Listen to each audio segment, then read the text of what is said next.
merciful thing in the world, I think, is the inability of the human mind to correlate all its contents. We live on a placid island of ignorance, in the midst of black seas of infinity, and it was not meant that we should voyage far. The sciences, each straining in its own direction, have hitherto harmed us little, but someday the piecing together of disassociated knowledge will open up such terrifying vistas of reality and of our frightful position therein, that we shall either go mad from the revelation or flee from the light into the peace and safety of a new dark age. Theosophists have guessed that the awesome grandeur of the cosmic cycle, wherein our world and human race form transient incidents.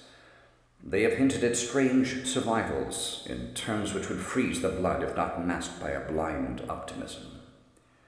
But it is not from them that there came the single glimpse of forbidden eons, which chills me when I think of it and maddens me when I dream of it. That glimpse, like all dread glimpses of truth, flashed out from an accidental piecing together of separated things. In this case, an old newspaper item and the notes of a dead professor. Destroyed his notes had not sudden death seized him.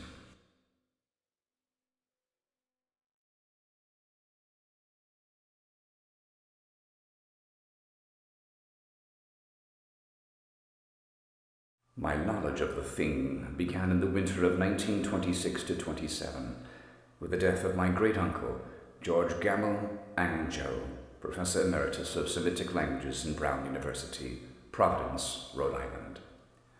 Professor Angell was widely known as an authority on ancient inscriptions and had frequently been resorted to by the heads of prominent museums, so that his passing at the age of 92 may be recalled by many. Locally, interest was intensified by the obscurity of the cause of death.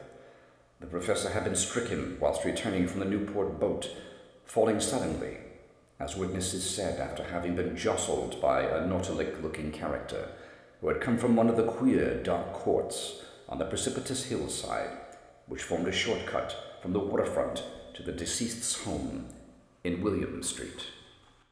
Physicians were unable to find any visible disorder, but concluded after perplexed debate that some obscure lesion of the heart, induced by the brisk ascent of so steep a hill by so elderly a man, was responsible for the end. At the time I saw no reason to dissent from this dictum, but latterly I am inclined to wonder, and more than wonder.